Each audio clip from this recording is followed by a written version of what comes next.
बेटा हम लोग क्या टॉपिक पढ़ रहे हैं? वाटर रिसोर्सेज, है ना? वेट,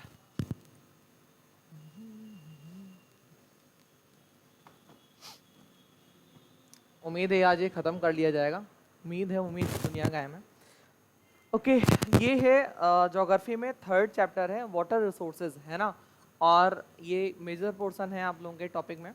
तो देखो इसमें बेसिकली, अच्छा, रिसोर्स का मतलब क्या होता है? What the mean of resource? जो हमारे बेसिक नीड को सेटिस्फाई करें। क्या कहते हैं रिसोर्स? और बताओ, रिसोर्स का मतलब, what is the mean of resource? हाँ,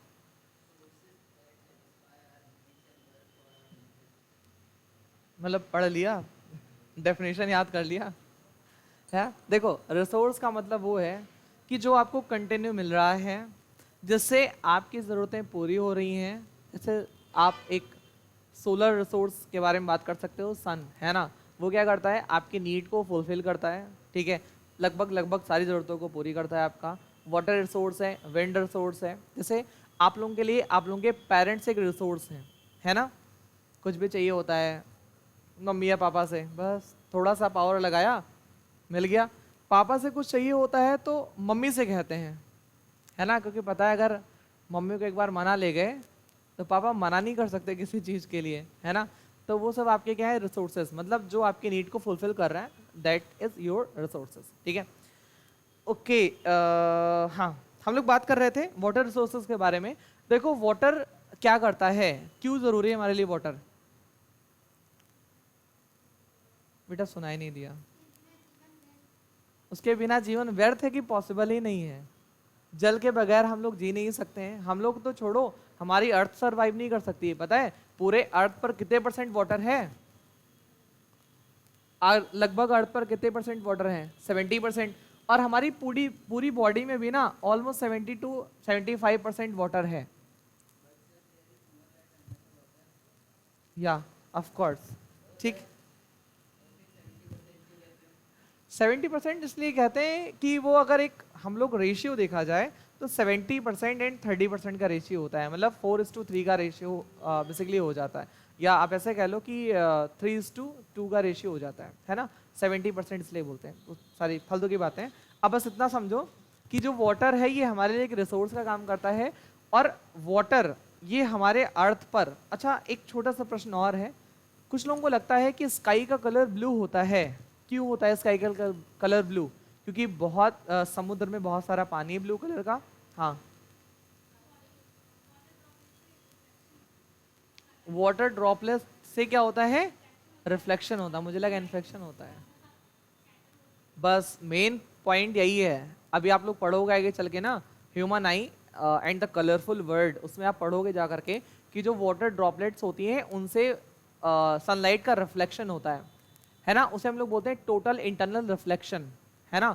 और पता है वो एक तरह से हम लोगों के लिए ना प्रिज्म के जैसे काम करता है। प्रिज्म जानते हैं, जिससे जो कलर है वो अलग अलग हो जाता है। प्रिज्म के जैसे वाटर ड्रॉपलेट काम करती हैं। अच्छा, उस ड्रॉपलेट या जो हमारे एटमॉस्फेयर में छोटे छोटे धूल के कण हैं, इनसे भी क्या होता है? रिफ्लेक्शन होता है। और इनकी वजह से लाइट स्कैटर्ड होती है। और चूंकि ब्लू कलर लाइट में सबसे ज्यादा स्कैटर्ड होता है, चूंकि ब्लू कलर लाइट में सबसे ज्यादा स्कैटर्ड होता है, इसीलिए पूरे के पूरे स्काई का कलर कैसे दिखाई देता है? ब्लू दिखाई देता है।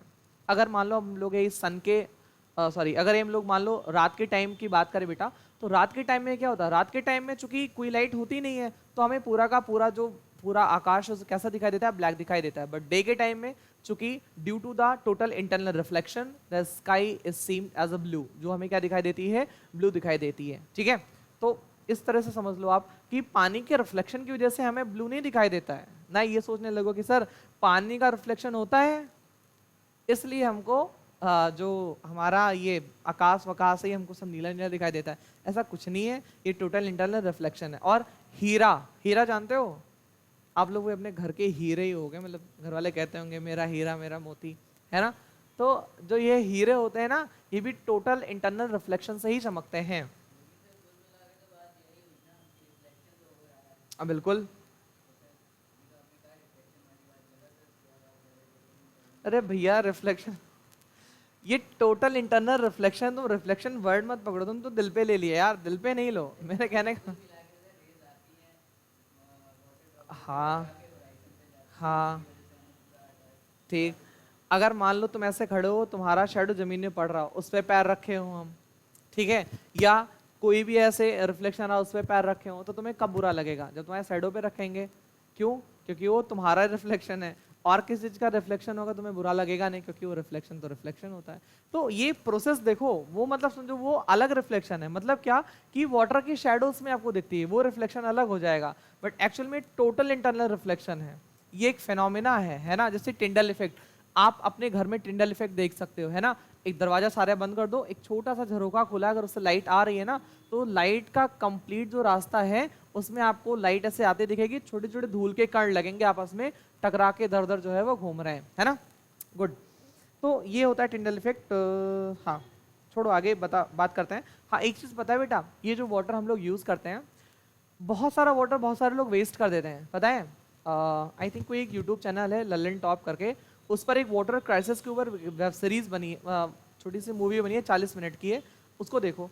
आने वाले फ्यूचर में ना वाटर की इतनी प्रॉब्लम होगी, इतनी प्रॉब्लम होगी कि शायद आपको पीने के पानी के लिए भी तरसना पड़े, पीने के पानी के लिए तरस जाओगे फ्यूचर में, इतनी प्रॉब्लम होगी। बट अभी क्या है, अभी प्रेजेंट टाइम में सिनेरियो ये है, जिसको मिल रहा है बाल्टी से, नहीं तो लोटा से, नहीं तो बस पानी वेस्ट ही कर रहा है।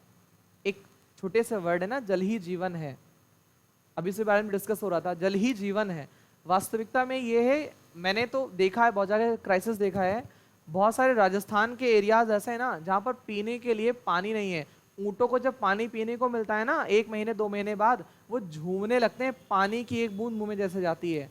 टैंकर आता है पानी का, टैंकर, उस टैंकर में जैसे ऊँटों का ऐसे मुंह लगता है ना, वो डांस करके पानी पीते हैं। अब सोचो 1 महीना बिना बगैर पानी के रहते हैं, और 1 महीने बाद जैसे उनको पानी की एक बूंद मिलती है, वो तुरंत डांस करने लगते हैं। इतनी ज्यादा क्राइसिस है पानी की, इतनी ज्यादा क्राइसिस है। एक तो राजस्थान में एक एरिया, पता नहीं कौन सा विलेज है, वहां पर अगर आपको पानी भरना है तो बहुत बड़ा सा गड्ढा है, बट उस गड्ढे में इतनी सी जगह है, उसी में पानी आता है। आपको एक कटोरा लेना है, उस कटोरे से पानी भरना है और अपने घड़े में डालना है, और 2 4 5 मिनट पे आधा कटोरा पानी आता है। अब सोचो पूरा गांव उसी से काम चलाता है, मतलब एक बंदा 24 घंटे वहां पर मौजूद रहता है। जैसे आपको भरना है, आपके घर का कोई बंदा गया, मौजूद है, कटोरे से पानी निकाला, डाला, निकाला, डाला। अब सोचो भोपाल में तो मैंने अपने आंखों के सामने देखा है, गादरवाड़ा एक जगह पड़ती है, नरसिंहपुर गादरवाड़ा, वहां पर देखा है, पूरा घर है और पूरे घर के लोग पानी इस्तेमाल करने के लिए, घर का एक बेसमेंट है, उसी में एक चौकोर चौकोर सा, जैसे हम लोग वहां पानी तो छोड़ो हाथ पैर ना धुले उस पानी से, वैसे एक जगह चारों तरफ उसके वो ग्रीन ग्रीन एल्गीज काई लगी हुई है, वहां से लोग पानी निकाल रहे हैं और वहां से पानी निकाल करके यूज कर रहे हैं, पी रहे हैं, नहा रहे हैं। पर डे 3 बाल्टी आपको मिलेगा, पर पर्सन मिलेगा, उससे ज्यादा आप नहीं ले सकते हो। ऐसी स्थिति है बाहर। और अपने यहाँ जो हम लोग इस एरिया में रह रहे हैं, मैदानी एरिया में, यहाँ पर अच्छा खासा पानी है, तो लोग पानी वेस्ट करते हैं। मैंने देखा गर्मियों में ना अपने दरवाजे पे पानी छिड़क रहे होते हैं लेकर के पाइप।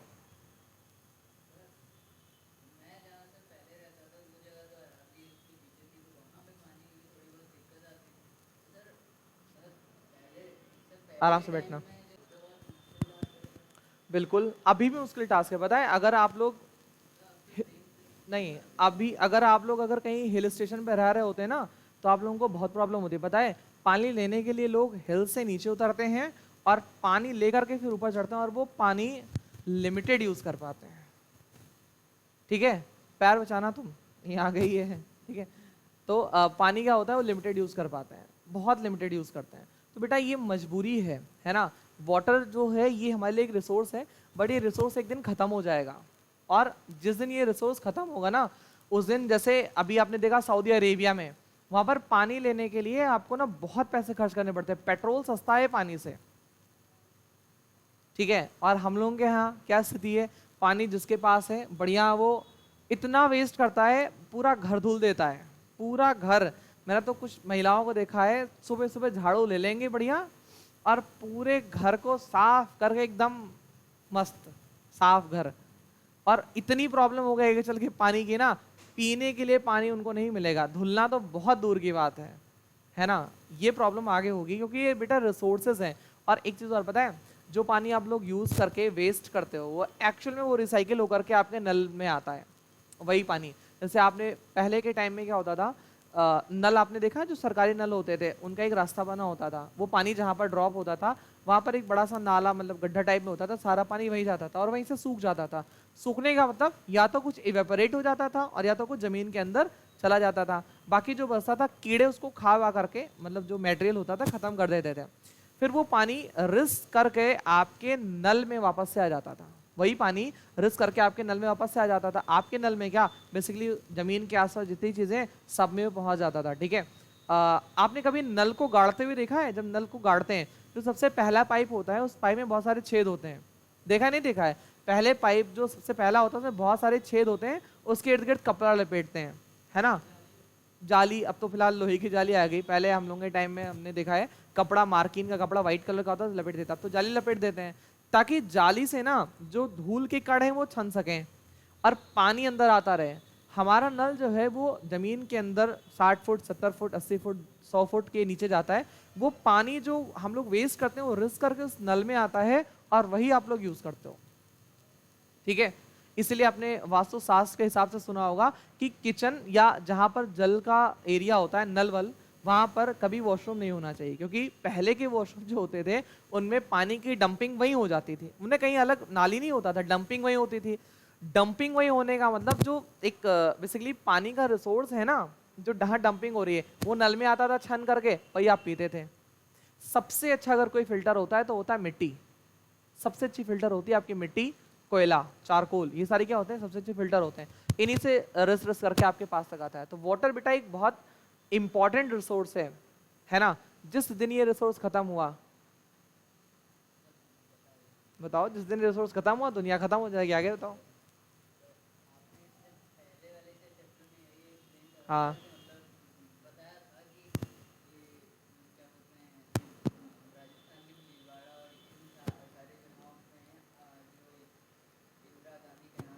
हाँ हाँ, हो रही है कि हो सकती है। डेजर्ट वहां के लगभग लगभग खत्म हो रहे हैं, वहां पर क्या ग्रीनरी आ रही है।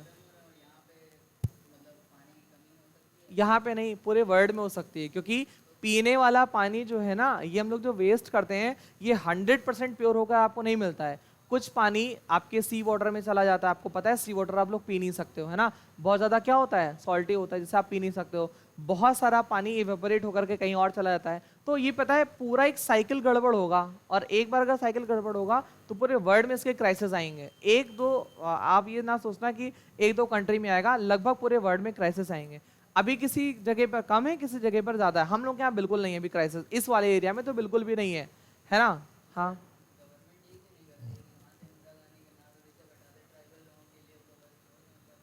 बेटा, जगह की वजह से दिल्ली जाओ, नोएडा जाओ, इस समय नोएडा में फिलहाल जाओ, पता है ऐसे मतलब मकान, एक फ्लैट दो फ्लैट ऐसे करते करते कम से कम 80 मंजिल 70 मंजिल ऐसे बनाए कि आप ऐसे देखते रहो। और विश्वास नहीं मानोगे, एक साल पहले एक भी बिल्डिंग नहीं थी, एक डेढ़ साल पहले एक भी बिल्डिंग नहीं थी। प्रेजेंट टाइम में हम गए तो नोएडा एक्सटेंशन में मतलब लगभग लगभग कुछ नहीं तो 150-200 बिल्डिंग बन चुकी है, और कम से कम 50-60 फ्लोर तो होते ही होते हैं, 60 फ्लोर 50 फ्लोर ऐसे ही, कोई के बिल्डिंग में और ऊंचे ऊंचे फ्लोर्स, है ना। और एक्सटेंशन में तो इतनी बिल्डिंग है और सब में एकोमोडेशन है, सब में लोग रहते हैं, क्योंकि सब में कपड़ा डाला हुआ था सूखने के लिए। इतने लोग पहुंच रहे हैं, कितनी ज्यादा आबादी बढ़ रही है पता है तुम्हें? तो लग रहा होगा अरे हम लोग 2% के हिसाब से बढ़ रहे हैं, 100 करोड़ का 2% निकाल लो, हर साल उतने बढ़ रहे हो, है ना। ये मत देखो परसेंट कितना, ये देखो अमाउंट में कितना है ना।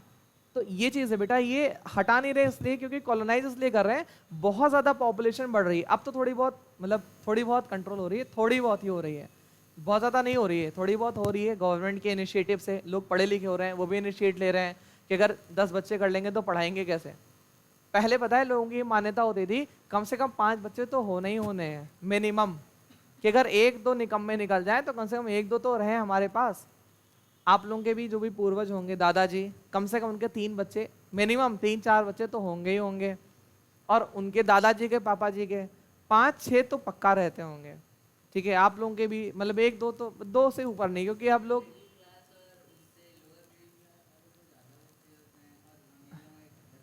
क्योंकि वो ये सोचते हैं ना लोअर मिडिल क्लास के जितने ज़्यादा लोग उतने ज़्यादा कमाई, और एजुकेशन की भी थोड़ी कमी होती है उनके अंदर, है ना। इसीलिए वो सोचते हैं भगवान का प्रसाद है बच्चे, तो जो प्रसाद आ रहा है वो लेते जाओ।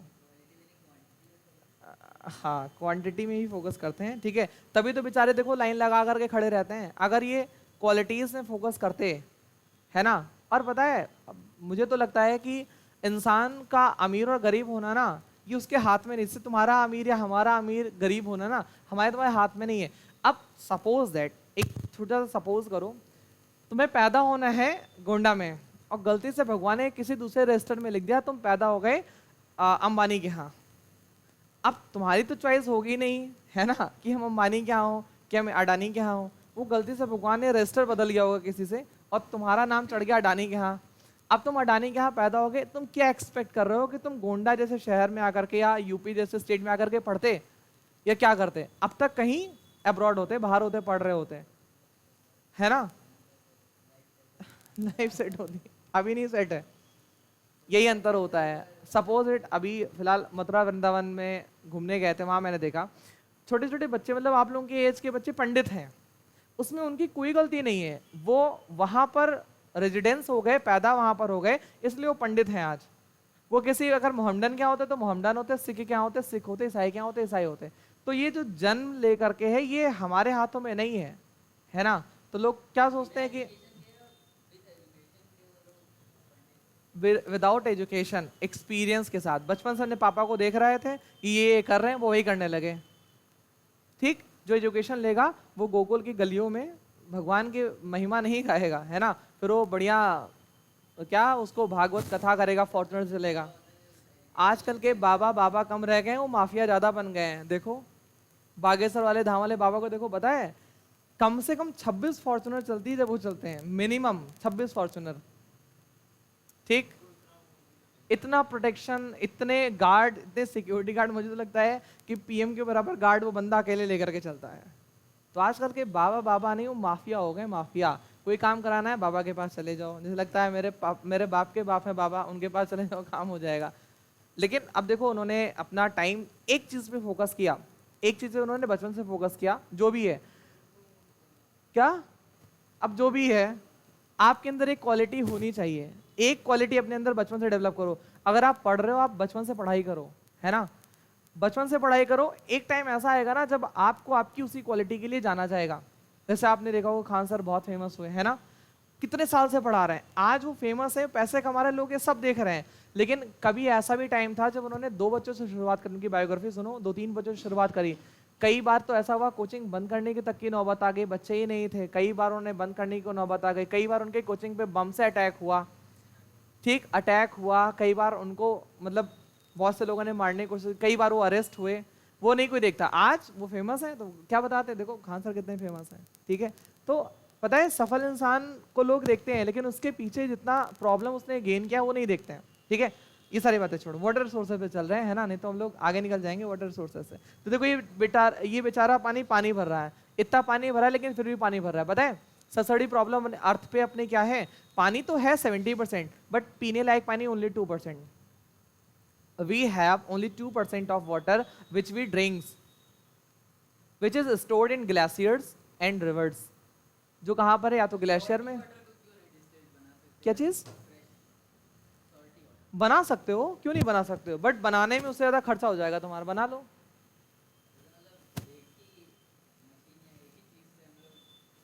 कई चीज से बना सकते हो, टाइम और खर्चा उससे ज्यादा होगा, बना लो। कितने पानी को बनाओगे, जब मजबूरी आएगी तो बनाओगे ही बनाओगे, क्या ही करोगे भाई। जब देखो नहीं कुछ होगा तो आप तो बनाना ही पड़ेगा आपको, है ना। जब आपके पास कुछ नहीं होगा तो आपको बनाना ही पड़ेगा, लेकिन खर्चा और टाइम उससे ज्यादा आपका इन्वेस्ट हो जाएगा, इसलिए नहीं बनाते बेटा, ठीक है। तो देखो इसमें कह रहा है कि अब देखो इसमें इस इमेज को देख करके आप समझ सकते हो, ये जो लोग लाइन लगा रखा है इन लोगों ने, इनको कितनी प्रॉब्लम होगी। तो जो पानी के लिए लाइन लगा रखा है, 2014-15 के पहले लोग गैस सिलेंडर के लिए ऐसे लाइन लगाते थे।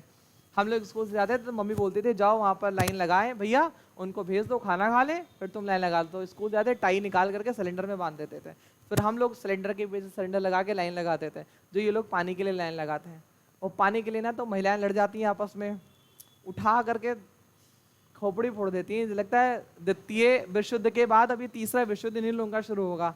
और इतने मीठे मीठे बोल बोलते हैं एक दूसरे को कि अगर आप सुन लो तो खुश हो जाओ, मन आनंदित हो जाए। इतना मीठा मीठा बोलती हैं एक दूसरे को, है ना। खूब आशीर्वाद देती हैं पानी भरते टाइम महिलाएं एक दूसरे को। ठीक ऐसा कोई गाली नहीं बसता होगा जो इनके मुख पर ना आए, और सुन लो तो आधे गालियों का आप मतलब भी ना समझ पाओ, लेकिन गाली तो गाली होती है भाई। फीमेल्स ही, मेल्स लड़ाई करते हैं और फीमेल्स गाली देती हैं। गांव जाओ, गांव में कभी मजे लो, गांव के तब मजा है ना, दो लोगों के बीच में। एक और सबसे फेवरेट गाली क्या होती है महिलाओं की? दही जरा के नाती, है ना। सबसे फेवरेट ये होती है, खासकर बुढ़े लोगों की। आप लोगों ने भी कभी ना कभी सुना होगा, ठीक है। दिया, अभी तो दिया आपके सामने यार। इंटेंशनली हम मतलब ही नहीं समझते तो हम देंगे क्या? देखो, गाली के जब आप मतलब समझो तभी तो आप गाली दे पाओगे। मुझे तो 3-3 4-4 साल हो जाता, हम किसी को डांटते तक नहीं है। गाली तो बहुत दूर की बात है। लास्ट टाइम आप लोगों को डांट कब पड़ी थी? कभी पड़ी थी मेरे से डांट? मैंने डांटा था? शैलेश सर ने डांटा होगा यार। मैंने ना डांटा होगा, शैलेश सर ने डांटा होगा। हमको बहुत साल होता है डांटने। पिछले साल एक बार डांटे थे यार, मुझे याद आया। ये बैठे हुए बच्चे, पिछले साल लोगों को एक बार डांट पड़ी थी बस, उसके बाद नहीं डांटे। मुझे बहुत साल होता है डांटते ही नहीं है, तो गाली तो बहुत दूर की बात है हमारे लिए, है ना। देखो इसका जो बेटा मतलब सेकेंड पेज पे थर्ड पैरा है, लिखा है post independent India witness India. देखो इसमें कह रहा है कि पोस्ट इंडिपेंडेंस मतलब जो इंडिपेंडेंस के बाद इंडिया में जो इंडस्ट्रियलाइजेशन हुआ है, मतलब जो औद्योगिकरण हुआ है भारत का। औद्योगिकरण मतलब नए नए उद्योगों का सेटअप, नई नई चीजें बनी, नई नई इंडस्ट्रीज बनी। उनकी वजह से क्या हुआ, ये सारी भी एक वाटर क्राइसिस को जन्म देती है। बेटा देखो, पता है कपड़ा उद्योग मतलब कपड़ा बनाने के लिए जो कपड़े की मिल होती है, उसको हमेशा वाटर के किनारे रहना चाहिए, है ना। जैसे आपने देखा होगा सूरत कपड़े के लिए क्या सबसे ज्यादा फेमस है? कौन सी जगह? सूरत फेमस है। अच्छा, चमड़े के लिए कौन सा सबसे ज्यादा फेमस जगह है? कानपुर। चमड़े के लिए कानपुर, उन्नाव, है ना। और चिकन कढ़ाई वाले कपड़े के लिए कौन सा फेमस है? लखनऊ फेमस है। मतलब आप सोचो फेमस जगह। अब ये फेमस एक दिन में तो हुए नहीं होंगे। सूरत में पता है सबसे पहले जो कपड़े बनाने की फैक्ट्री लगाई गई, सूरत, मसूलीपट्टनम, इन सब जगहों पे लगाई गई। और इसी वजह से ये सब जगह आज ना कपड़े बनाने में पूरे के पूरे इंडिया में सबसे टॉप पर हैं। और ये जितने पानी को गंदा करते हैं उतना पूरा इंडिया मिला के नहीं गंदा करता होगा। ये जितने कपड़े बनाने की मिल है, जितना चमड़ा, आप सोचो कानपुर की गंगा नदी इतनी गंदी हो चुकी है। क्यों? क्योंकि कपड़ा और चमड़ा सबसे ज्यादा पानी प्रदूषित करते हैं। और वो लोग क्या करते हैं? चमड़े का सामान सबसे ज्यादा बनाते हैं। अगर आपको बैग बनवाना है बेसिकली कोचिंग इंस्टीट्यूट या कहीं के लिए, तो आप कानपुर जाके संपर्क करें, वो बना देंगे, क्योंकि वहां पर वही सारा काम होता है। सबसे ज्यादा अगर गंदी होती है गंगा नदी, तो कन्नौज से लेकर के गंदी होनी स्टार्ट होती है गंगा नदी आपकी, कन्नौज। उसके बाद इतनी गंदी होती है कि फिर मतलब उसको साफ होते होते बहुत टाइम लग जाता है। आप यमुना नदी का हाल देख लो, दिल्ली में ब्लैक, मतलब बेसिकली नॉर्मल पानी उसका हल्का सा मटमैला सा रहता है, गंदा सा, लेकिन इतना काला हो जाता है आगे चल करके ना कि फिर हम लोग कुछ कुछ कह ही नहीं सकते उसके बारे में। आई बात समझ में? तो ये सारी चीजें होती हैं, बहुत बहुत ज्यादा दिक्कत होती है इन सारी चीजों के लिए। इसीलिए आप समझना कि वाटर रिसोर्स एक ऐसा रिसोर्स है जो आपको बहुत संभल करके यूज करना चाहिए। ये आगे चल करके खत्म होगा ना तो बहुत बड़ी क्राइसिस होगी आपके साथ, है ना। तो ये कह रहा है कि पोस्ट इंडिपेंडेंस बहुत सारे मतलब जो अर्बनाइजेशन हुए, मतलब शहरीकरण हुआ, या बहुत सारे जो उद्योग धंधे लगे, है ना। गांव में आपने देखा होगा कि पानी अपने बगल वाले के प्लॉट में ले जाते हैं। गांव में ये तो होता है, लड़ाई का सबसे बड़ा रीजन तो होता है मेरे ख्याल में गांव। एक तो पानी अगर उनके घर के आगे से बह गया वो, और एक जो मेड़ होती है ना खेतों के बीच में मेड़, अगर इतनी सी मेड़ किसी ने अपने में काट ली, बस सुबह लाठी चल जाता है। मेरी मेड़ पे तुमने पैर कैसे रखा? सबसे ज्यादा मुझे लग रहा है लड़ाई का जड़ वही होता है, पानी और मेड़, है ना। तो ये जो पानी वाला सिस्टम होता है, ये मतलब इसकी वजह से, अर्बनाइजेशन की वजह से या जो इंडस्ट्रियलाइजेशन, इसकी वजह से बहुत सारे पानी के जो हमारे सोर्सेज हैं ये धीरे धीरे गंदे होने लगे। भाई रिवर्स एक एक्सट्रीम गंदगी होने लगी उसमें। यमुना रिवर का तो पानी दिल्ली में इतना ज़्यादा गंदा हो गया है, उससे झाग निकलता है ना। झाग मतलब आप लिटरली देख सकते हो, झाग नालों में निकलता है। जो नाले होते हैं जहाँ पर नाला का पानी डंप होता है एक जगह पे जा करके, वहाँ पर वाइट वाइट झाग निकलता है। और वैसा सेम झाग निकलता है दिल्ली में। वो झाग इतना ज़्यादा होता है कभी कभी कि हवा के साथ उड़ने भी लगता है ना। इतना ज़्यादा वो गंदा हो जाता है, क्योंकि बेटा दिल्ली इंडस्ट्रियल एरिया है। आपको अगर काम, आपको नहीं मतलब बेसिकली किसी को काम करना होता है, बार्बर्स जो होते हैं जो बाल वाल काटते हैं वो कहाँ भागते हैं? मुंबई, है ना। और जो और इंडस्ट्रियल वाले काम होते हैं टेक्निकल वाले, वो दिल्ली भागते हैं, बेंगलुरु नहीं जाते हैं, क्योंकि उन्हें बेंगलुरु में नहीं पता है, लोकल लैंग्वेज नहीं जानते वहाँ के, वो भागते हैं दिल्ली। तो दिल्ली एक हाईटेक सिटी है, ठीक है। नोएडा को इलेक्ट्रॉनिक सिटी कहते हैं। तो जो नई नई चीजें हो रही हैं वो उसी एरिया में हो रही है, इंडस्ट्री सेट हो रही हैं, तो गंदगी भी तो उसी एरिया में होगी। बेटा ये बताओ, गंदगी को काउंटर करने के लिए कूड़े का पहाड़ बनाया जा रहा है, और उस पहाड़ पे हर रोज काम चल रहा है, लेकिन वो पहाड़ कम होने के बजाय बढ़ता ही जा रहा है ना, कूड़े का पहाड़, ठीक है। और होगा, काउंटर होगा, लेकिन जब वो बहुत बड़े पैमाने पर होगा तब होगा, ठीक है, कूड़े का पहाड़।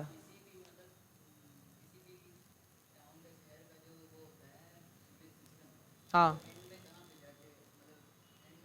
देखो, तालाबों में जाता है। जैसे आवास विकास का अगर सीवेज सिस्टम देखा जाए तो पहले 3-4 तालाब थे, वहां जाता था। अब सब लोग तालाब पाट के घर बना लिए, अब सीवेज सिस्टम गोल गोल हो जाता है, सबके घरों में पानी भर जाता है, ठीक है। वो बाहर जाकर एक बड़े से नाले से जुड़ा होता है, और नाला नहर, और नहर जाकर के नदी से जुड़ी होती है, इसलिए नदी क्या हो रही है आजकल, दूषित हो जा रही है। पहले तालाबों में जाता था तो लोगों के घर में पानी नहीं भरता था।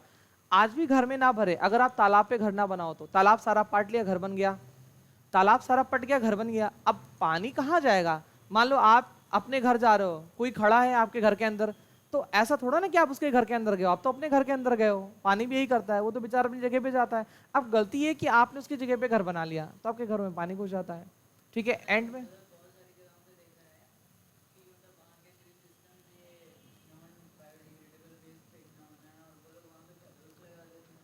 सब करते हैं बेटा, बहुत सारे नॉन बायो, क्या नहीं होता है, जब सरकार की नजर पड़ेगी कभी तब होगा, छोड़ो ये सारी बातें, ठीक है। तो देखो इसमें ये कह रहा है कि जो मतलब बहुत सारे कॉरपोरेशंस हैं जिन्होंने अपना बिजनेस सेटअप किया, जो भी अपने बिजनेस मॉडल बनाए, इन लोगों ने पानी को मैनिपुलेट करना स्टार्ट कर दिया। भले कि बेटा इंटेंशनली कोई नहीं करता ये सारी चीजें, अगर आप ये सोचो कि लोग इंटेंशनली पानी को पोल्यूट करते हैं, ऐसा नहीं है, ये उनकी गलती नहीं भाई। अगर बिजनेस सेट कर रहे हैं, कोई भी अगर इंडस्ट्री सेट कर रहे हैं, तो जाहिर सी बात है वो पानी गंदा होगा ही होगा। जैसे मान लो दिल्ली में एनटीपीसी है ना, नेशनल थर्मल पावर कॉर्पोरेशन, वो है, उससे जो पानी निकलता है जहाँ से, मतलब बैक साइड से, हम लोग वहीं रहते थे बदरपुर बॉर्डर में, तो उससे जहाँ से पानी निकलता है बहुत फोर्स से निकलता है। आप जब वहाँ जाओगे ना तो पानी आपको एसिडिक लगेगा, इतना एसिडिक रहता है, उसमें मछलियाँ नहीं रह पाती, मर जाती हैं मछलियाँ। मछलियाँ रह ही नहीं पाती उस पानी में, तुरंत उनकी क्या हो जाती है, डेथ हो जाती है, उसमें कोई मछली उसली हो ही नहीं पाती है, वो पानी एसिडिक होता है। तो बेटा वो इंटेंशनली एसिड नहीं बना रहे उसे, क्योंकि उन्हें क्या करना है भाई, बिजली बनानी है तो बनानी है, विदाउट पानी वो बिजली बना नहीं पा रहे हैं भाई, बिना पानी को बिजली कैसे बनाएंगे। तो उसको वो गलती से क्या, मजबूरी में समझ लो, वो पानी उनका क्या होता है, बेकार होता है ना। हाँ, आपने जापान ओपान के बारे में सुना होगा, जापान में वाटर ड्रेनेज सिस्टम या जो रेन वाटर हार्वेस्टिंग, ये बहुत ज़्यादा पॉपुलर है, बहुत ज़्यादा। वो लोग क्या करते हैं, जो उनकी छत होती है उस पे छत को जो पानी बरसात में गिरता है उसके ड्रेन के लिए एक घर के आगे या घर के पीछे साइड में एक पूल बना लेते हैं। वो सारा पानी ड्रेन होकर के उसमें जाता है, फिर उसी पानी को वो लोग छान करके और फिर घरों में अपने नहाने के लिए या बेसिकली और काम के लिए उसको यूज़ करते हैं। वो भी हम लोग कर सकते हैं। वो लोग क्या करते हैं, वॉश बेसिंग जो होता है उसके नीचे टॉयलेट बना होता है कि वॉश बेसिंग में हाथ दो, पानी इकट्ठा हो जाएगा, फिर आप फ्लश कर दो, और पानी के साथ साथ सारा जो वेस्ट मटेरियल वो चला जाएगा। आपने हाथ धोया, वो भी पानी उसमें जो है वो चला जाएगा, ठीक है। अपने यहाँ भी चाहो तो कर सकते हो, लेकिन अपने यहाँ लोग इसको गंदा मानेंगे भाई, अपने यहाँ करने का मतलब लोग इसको गंदा ही तो मानेंगे। हम लोग क्या करते हैं, हाथ अलग धुलते हैं, कुछ लोग होते हैं 2-2 3 दिन बाद हाथ धुलते हैं, और छोटे बच्चे तो हाथ ही नहीं धुलते हैं, उनको क्या ही करना है ना। तो ये हम लोग यहाँ गंदा माना जाएगा। तो ये बेटा होता है, सब जगह होता है, और खासकर जो हाईटेक, आप देखो जो डेवलप्ड कंट्रीज हैं उन्होंने कुछ ना कुछ अपने हिसाब से इनिशिएट लेना स्टार्ट कर दिया। सारी कंट्रीज लेंगे लेकिन अभी नहीं, वो जब थोड़ा मामला और बिगड़ जाएगा ना तब वो इनिशिएट लेना स्टार्ट करेंगे, है ना। अभी जैसे मान लो होता क्या है, लोग क्या सोचते हैं, क्या मेरे पानी बचाने से ही बचेगा? जी हाँ, आपके बचाना शुरू करने से ही पानी बचेगा, है ना। आप ये मत सोचो कि क्या मेरे बचाने से ही बचेगा। देखना आराम से, आराम से देखना, पैर और बचाना, आराम से बैठना, ठीक। अब बैठ जाओ शांति से, ठीक है। तो ये बेटा रेन वाटर हार्वेस्टिंग बहुत ज़्यादा पॉपुलर होती है बहुत सारे कंट्रीज में। अपने यहाँ भी पॉपुलर नहीं हो पा रही है, क्योंकि इसके मैनेजमेंट में लगता है पैसा, और हम लोग के जो किसान हैं उनके पास इनफ मनी नहीं है कि इसका मैनेजमेंट कर सकें, है ना। इस वजह से अपने आप ही पॉपुलर नहीं है। सरकार अगर कुछ इनिशिएट लेगी तो अपने आप ही पॉपुलर ही हो जाएगा, ठीक है। ओके, अब देखो इसमें मतलब यही सारी बातें लिखी है कि जो इंडस्ट्रियलाइजेशन हुआ, अर्बनाइजेशन हुआ, है ना, creating vast opportunity for us today, large industrial houses are,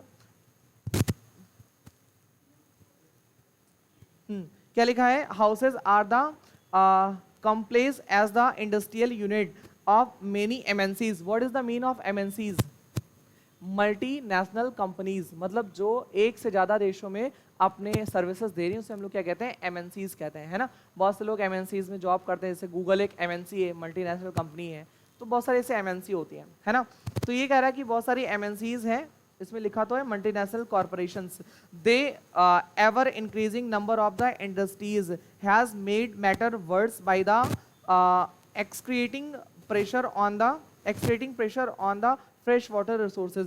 भाई देखो, जाहिर सी बात है, जितना इंडस्ट्रियलाइजेशन होगा, जितना अर्बनाइजेशन होगा, फ्रेश वाटर रिसोर्स पर उतना ही ज्यादा असर पड़ेगा। अच्छा, कभी आपके दिमाग में एक बात आई कि जो मतलब दिल्ली में जो स्टेप बाय स्टेप घर बन रहे हैं, जो मान लो 30 मंजिला या 40 मंजिल पे पहुंच रहे हैं, वहां तक पानी पहुंचाने के लिए क्या ये लोग यूज करते होंगे?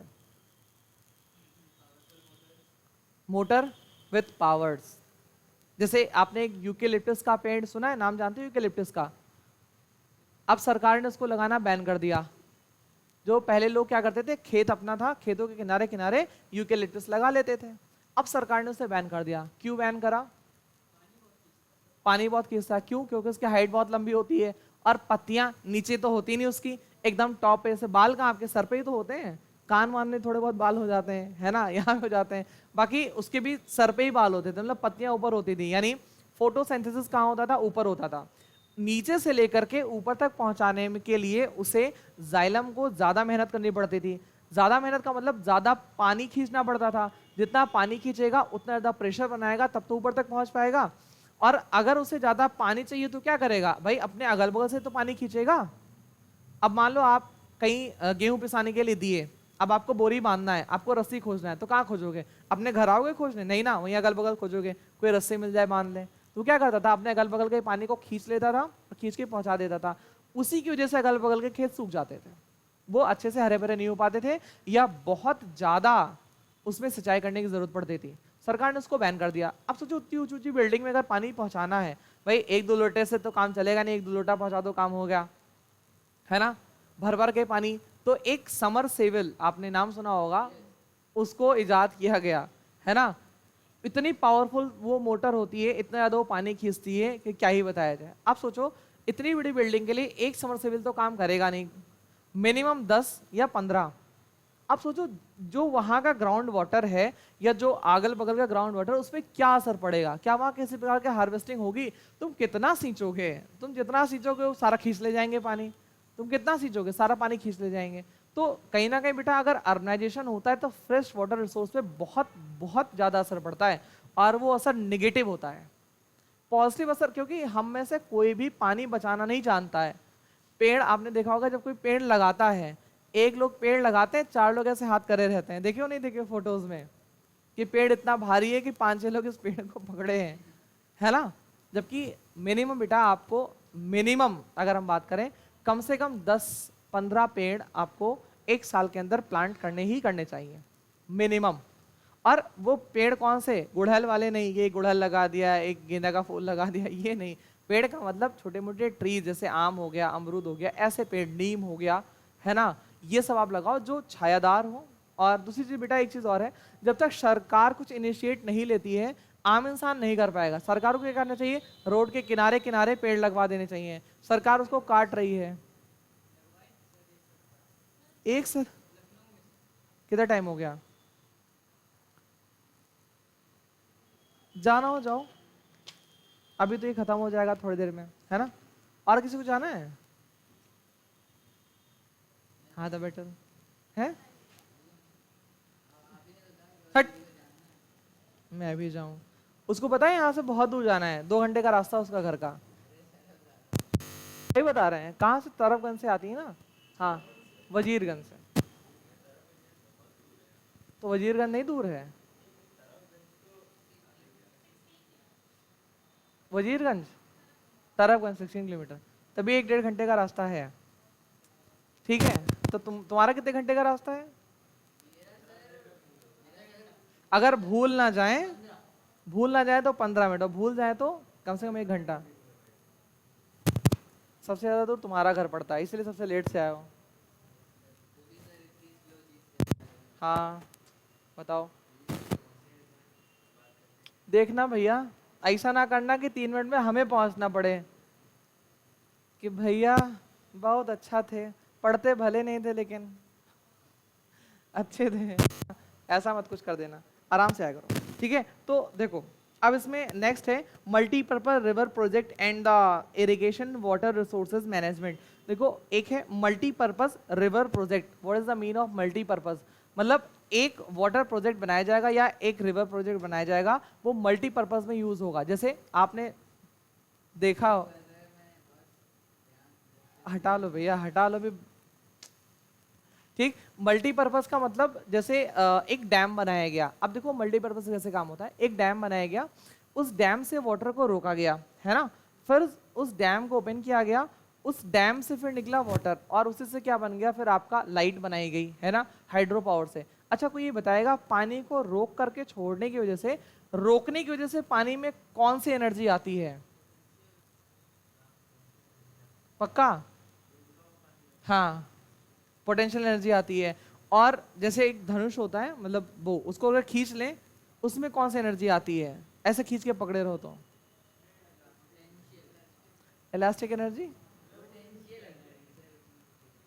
Potential energy. ठीक है, तो जब पानी बेटा आपका रोका रहता है तो उसमें होती है पोटेंशियल एनर्जी। जब उसको ओपन करते हैं, आगे एक टरबाइन लगा देते हैं, टरबाइन, उसी टरबाइन की वजह से वो घूमता है। अच्छा कभी आप लोग ने जनरेटर स्टार्ट होते टाइम देखा है? जब उसको स्टार्ट करते हैं धीरे धीरे, लाइट जो उससे कनेक्टेड होती है हल्की हल्की जलने लगती है। देखो नहीं देखो, सेम टू सेम ऐसे टरबाइन होता है। टरबाइन को कनेक्ट करते हैं, पानी ओपन करते हैं, और पानी जब बहता रहता है, टरबाइन का मोटर घूमता रहता है, और पानी जो है अपने आप बनता रहता है। एक पानी बनाते हैं पोटेंशियल एनर्जी से। दूसरा काम, वो जो पानी स्टोर होता है ना, उसमें हम लोग मछली पाल लेते हैं। मल्टीपर्पज। एक तो हमने क्या करा, पानी से बिजली बना ली। दूसरा क्या करा, जो पानी जहां हम लोग ने रोक के रखा है वहां पर हम लोग ने क्या कर लिया, मछली पाल लिया, है ना। तो एक से ज्यादा पर्पज हो गया। अब इस जाहिर सी बात है। और हाँ एक चीज और, मान लो आप लोग आगे चल कर कोई अधिकारी बन जाओ, बहुत बड़े से अधिकारी बन जाओ, और आपसे इंटरव्यू लिया जाए कि मान लो बिहार में आप कोई अधिकारी बन गए और बोला यार बिहार में बहुत बाढ़ आती है, इसको रोकने के लिए आप क्या कर सकते हो? तो कहा देखो सरकार ने अगर हेल्प किया तो जितने रिवर्स हैं, एक तरीका है बेटा, उन रिवर से आप कैनाल्स बना लें, नहर बना लें, और बरसात के पहले पहले सारी नदियों को खाली कर दें। जैसे जब यहाँ मतलब कोई पूजा पाठ होता है, बोलबम होता है, या ताजिया निकलती है, कभी दुर्गा पूजा होती है, तो पहले पूरी रोड को खाली करा लेते हैं, है ना। फिर एक लाइन बांट देते हैं कि भैया इधर वाले बोलबम वाले इधर चलेंगे और ट्रैफिक इधर चलेगा, वो एक लाइन बना देते हैं। कुछ नहीं होता, सब आराम से निपट जाता है। अब यही एक कोई रूल रेगुलेशन ना बनाए, आप भी उसी में चलो और बोलबम वाले भी उसी में चलें, तो बोलबम हम बोल ज्यादा हो जाएगा उसी में, है ना। तो आपको भी क्या करना है, रिवर्स से कनेक्टेड कैनाल्स बनानी है, और जिसकी वजह से बरसात के पहले पहले आप सारे पानी को ड्रेन कर दो नदी से। नदी खाली रहेगी, उसकी कैपेसिटी बढ़ जाएगी, फिर आप क्या कर सकोगे, आराम से इस नदी को भर सकोगे, बाढ़ नहीं आएगा। दूसरी चीज, अगर आप सारे नहरों में अच्छे से पानी भरे रहोगे तो जो फार्मर्स हैं उन्हें इरिगेशन के लिए बिजली नहीं खर्च करनी पड़ेगी, है ना, पैसे उनके कम इन्वेस्ट होंगे। अगर सिंचाई उन्हें नहीं करना पड़ेगा तो उनकी हार्वेस्ट भी बहुत अच्छी खासी होगी बेटा, है ना। क्योंकि मुझे जहां तक ऐसा लगता है कि किसानों का ज्यादातर पैसा सिंचाई में चला जाता है ना। कुछ लोग मोटर से सिंचाई करते हैं, अब तो मोटर सरकार ने शायद फ्री कर दिया है, और कुछ लोग वो इंजन से करते हैं। इंजन से करने में भाई डीजल लगता है, अच्छा खासा डीजल लगता है ना। और कुछ लोगों का तो बिजली, मान लो खेत है और इंजन कहीं बहुत दूर है, वहां से लाने के लिए 2000-3000 की पाइप ही लग जाती है। पाइप लेकर के आओ 2-3 हज़ार की, 2-3 दिन सींचे, अगले दिन कोई इस पर चढ़ के चला गया, पाइप में छेद हो गया, वो बेकार हो गया। तो बहुत सारी प्रॉब्लम का सामना करते हैं फार्मर्स, है ना। इन सारे दिक्कतों से जूझते खिलते बलते किसी ना किसी प्रकार से फिर वो जब बच जाते हैं तो फिर अनाज होता है, और उसी अनाज को हम लोग थाले में निकालते हैं और ऐसे जमीन में फेंक देते हैं। थोड़ा सा खाए, थोड़ा सा आज खाना खाने का मन नहीं है, और उस अनाज को हम लोग फेंक देते हैं, है ना। तो देखो मल्टीपर्पज जो प्रोजेक्ट हैं, इरिगेशन सिस्टम भी इससे हो सकता है और आपकी लाइट भी बन सकती है। अगला जो हेडिंग बेटा है लिखा हुआ है hydraulic structure in ancient India. देखो फर्स्ट सेंचुरी में जो एक बीसी क्या कह रहा है, फर्स्ट सेंचुरी बीसी में है ना, आपके एक श्रृंगारपुरा नियर इलाहाबाद हैड स्कोपिस्ट वाटर हार्वेस्टिंग सिस्टम, है ना। मतलब जब इन लोगों ने खुदाई करी तब ये देखा कि इलाहाबाद के नज़दीक में वाटर, रेन वाटर हार्वेस्टिंग हो रही थी पहले से ही। हम लोग तो बहुत बाद में इन चीज़ को जान पाए, बट पहले से क्या हो रही थी, रेन वाटर हार्वेस्टिंग हो रही थी। ऐसे बेटा बताएं, हम लोगों को एरोप्लेन बनाना बहुत बाद में पता चला, है ना। पता चला फिर राइट ब्रदर्स यहाँ से डिज़ाइन चुरा के लेके गए और अपना नाम उसको पेटेंट करा लिया। इंडिया में एक बहुत पुरानी किताब है जिसका नाम है भारतीय विमान शास्त्र, है ना। उस विमान में लगभग 664 प्रकार के विमान बनाना लिखा, एरोप्लेन 664 टाइप के लिखे हुए एरोप्लेन बनाना। और उसमें कुछ टाइप तो ऐसा है जो बिना एनर्जी के भी उड़ेगा, है ना, बिना एनर्जी के भी एरोप्लेन उड़ सकते हैं, ठीक। क्योंकि उसे कोई समझ नहीं पाया इसलिए नहीं बनाए, नहीं तब तक तो बन जाता, है ना। अपना इंडिया बहुत ही ज़्यादा डेवलप्ड था, लेकिन लोग उसको समझे ही नहीं। जैसे आपने नाम सुना होगा सुश्रुत का, बेटा लूट के लेके गए। आपने सुना होगा बिहार में एक विक्रमशिला विद्यालय है, उसमें इतनी सारी किताबें रखी थी, उसको जलाया गया ना, 6 महीने तक वो लाइब्रेरी जलती रही, सिर्फ और सिर्फ जलती रही। उसमें प्लास्टिक सर्जरी से लेकर के कैंसर तक के इलाज की दवा उन सारी बुक्स में लिख रखी थी। प्लास्टिक सर्जरी सोचो, जो आजकल डॉक्टर्स के लिए मुश्किल होता है। सुश्रुत जैसे लोग, अगर किसी की नाक कटी है तो उसको जोड़ देते थे, आंख में दिक्कत है तो वो सही कर देते थे, मतलब प्लास्टिक सर्जरी तक वो लोग कर देते थे बिना किसी मॉडर्न इक्विपमेंट के।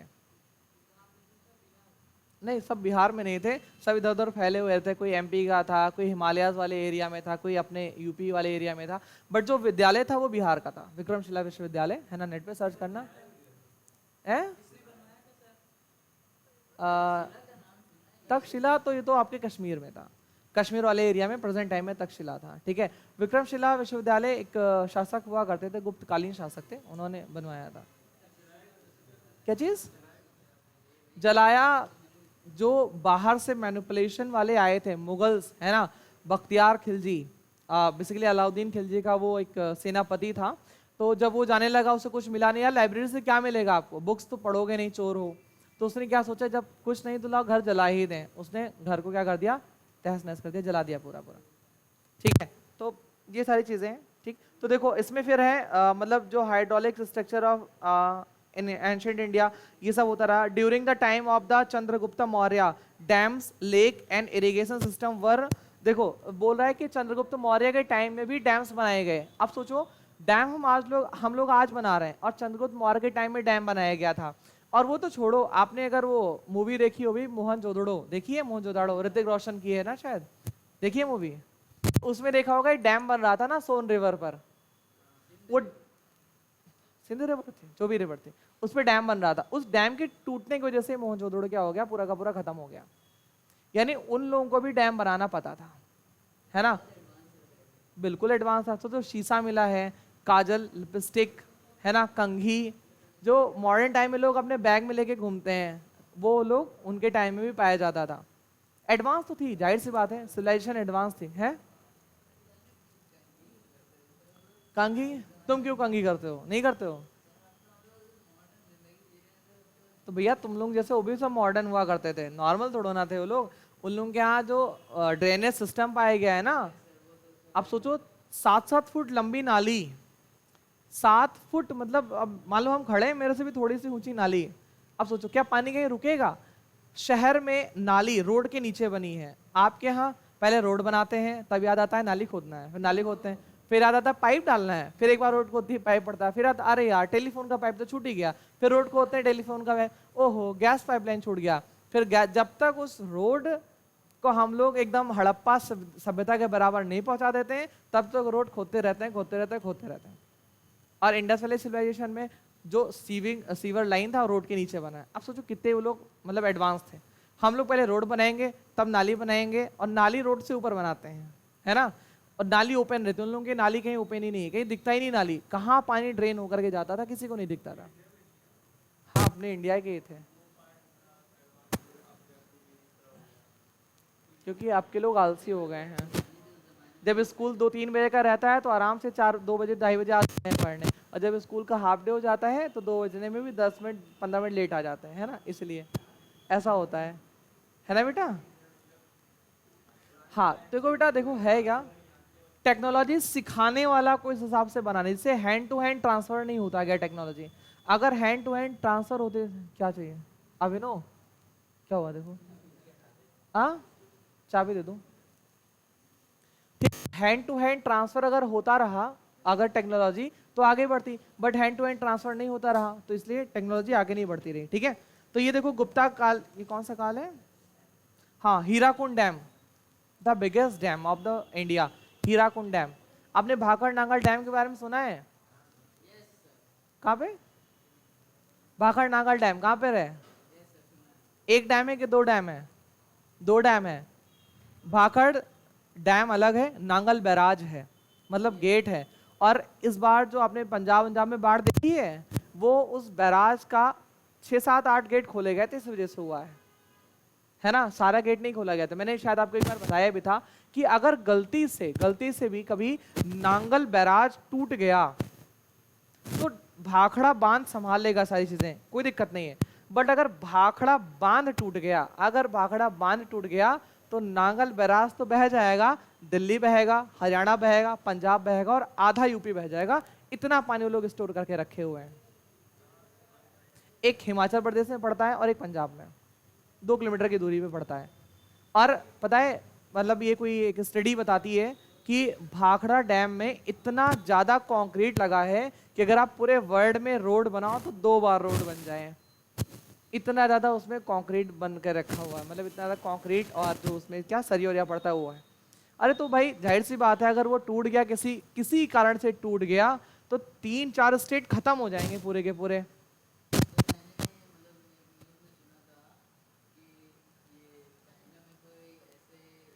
बहुत सारे डैम हैं, हाँ 0.06 सेकेंड से धीमा कर दिया है। जाहिर सी बात है, वाटर में अगर कहीं ना कहीं स्टोर है तो जब अर्थ रोटेट करती है तो उसके रोटेशन में फर्क पड़ता है। इसकी वजह से अर्थ और जोर लगाती है रोटेट करने के लिए। डैम की बनने की वजह से ना अर्थ के रोटेशन में बहुत असर पड़ता है ना। ना बनाओगे तो बह जाओगे। ठीक है, डैम छोटे छोटे बनाओ, छोटे छोटे पार्ट्स में डिवाइड कर दो तो कोई दिक्कत नहीं आती है। फिलहाल कितना हुआ मुझे नहीं पता, 1 मिनट छोड़ रहे हैं बस। कितना टाइम हुआ? ठीक, देखो इस चैप्टर में ऑलमोस्ट ऑल मैंने पढ़ा दिया। हाँ कितना? अभी तो 3 ही बजा, काय परेशान हो। ठीक है, देखो इस चैप्टर में मैंने छोटी छोटी पॉइंट्स तो मैंने बता दिए है ना। अब इसको हम ऐसे मतलब पॉइंट वाइज रखे रहो, वहीं रखे रहो। मैंने इसको पॉइंट वाइज बेसिकली नहीं पढ़ा है, लाइन बाय लाइन, क्योंकि ये लाइन बाय लाइन पढ़ाने वाली चीज नहीं है, ये लेक्चर वाइज पढ़ाने की चीज है, तो इसलिए मैंने थोड़ी बहुत बातें बता दी है ना। अब देखो ये मैंने डैम बता दिया आपको, हीराकुंड डैम। आपका एक छोटा सा होमवर्क रहेगा, आप जाना सर्च करना है इंडिया के बिगेस्ट डैम। यूट्यूब पे ना सर्च करना प्लीज, गूगल पे सर्च करना, नहीं तो यूट्यूब पे दिखाएगा आइए दिखाते हैं इस डैम की वजह से कितना नुकसान हुआ, और आपकी बुक्स में बना हुआ है। This is the mapping work, है ना। सब लोग मैप ले आना, कल हम इसको भरवाएंगे, आपको मैप कराएंगे, है ना, टेस्ट के बाद। क्या? हाँ तो हम भी तो बोर्ड एग्जाम वाला ही पढ़ा रहे हैं, काहे से पीछे पढ़ो, हम कराएंगे ना, जो है वो है। और तो जितना जानना उतना ही बताएंगे हम, अपना आधार कार्ड नंबर नहीं बताएंगे कि जो ना जानना हो। यार यही सब मेन ही है, यही सब पढ़। अच्छा चुने गए, ठीक है, तो चुनने वाला हम ले आएंगे कहीं, नहीं लड़ जाएंगे ना ये सीबीएसई से, तुमने कैसे दिया। अच्छा ठीक, अच्छा ठीक भैया, जो सीबीएसई ने जो पोर्टल पे डाला है वही हम लोग पढ़ेंगे, ठीक है, डोंट वरी, परेशान ना हो, दुखी ना हो, ठीक है। तो ये कल आप लोग मैप ले आना। पहले तो आपको मैपिंग करना सिखाएंगे, है ना, कि आप स्टेट जान जाओ। स्टेट के बाद लगभग स्टेट का लोकेशन पता हो जाएगी, तो डैम की जो पोजीशन है पॉइंट रख करके करनी है, वो बहुत ज़्यादा टफ नहीं होगा आपके लिए, वो इजी गोइंग हो जाएगा, ठीक है। तो 2 काम आपको करना है, कल आप एक मैप के साथ आओगे, किसके साथ आओगे? मैप के साथ आओगे, विथ मैप। चलो आगे बढ़ते हैं। अच्छा बेटा इसमें एक टॉपिक लिखा है,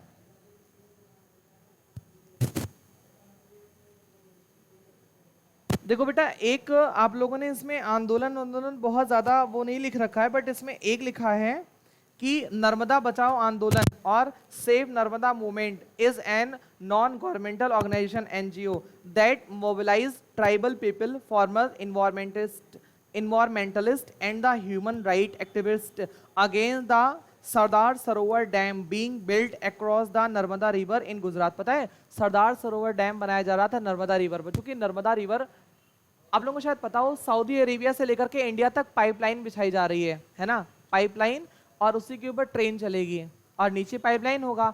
उस पाइपलाइन से हम लोग नर्मदा रिवर का पानी देंगे सऊदी अरेबिया को, और सऊदी अरेबिया हमें क्या देगा? ऑयल देगा, ऑयल एक्सपोर्ट करेगा, हम पानी एक्सपोर्ट करेंगे उसे, है ना, और ट्रेन चलेगी, इसको सऊदी अरेबिया घूमना होगा, जाकर के आराम से घूम आना, ठीक, ट्रेन से पानी के नीचे चलेगी, अंदर अंदर। मर जाएंगे लोग, और क्या करेंगे यार, सीधी सी बात है, हादसा होगा तो मर जाएंगे, कोई चांस नहीं। एरोप्लेन में कोई जाता है, हादसा हो जाता है तो मर जाते हैं सबके सब। अभी नेपाल में कुछ टाइम पहले हुआ था। देखो जिसको मरना होगा मर जाएगा, घर में बैठे बैठे मर जाएगा, सीधी सी बात। सरकार का यही कहना है भैया कि अगर आपको मरना है तो आप मर जाओगे घर में बैठे बैठे। तो इससे घर में बेटा जैसे जैसे क्या कहते हैं, इंश्योरेंस होता है जब ट्रेन में जाते हो ना, तो 50 पैसे का इंश्योरेंस होता है, वो 5-10 लाख तक का कवर दे देता है, ठीक है। तो अगर कोई निठल्ला है मरना है तो ट्रेन में जा करके मर जाए, ठीक है, कवर मिल जाएगा। छोड़ दो क्या इन लोगों को? अभी तो नहीं, गांधी तो भेज दीजिए, अब भेज दीजिए। बिस्किट खा लो, ज़्यादा भूख लगी हो तो यार, अभी थोड़ा और बढ़ाएंगे। इस बैठा लो, तुम इधर खिसक जाओ, छोड़ दो, आ जाओ, हाँ आराम से।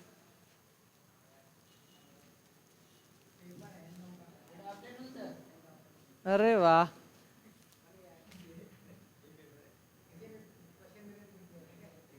एक क्वेश्चन का 200 रुपया, यार सस्ता बता दिए, एक क्वेश्चन का 2000।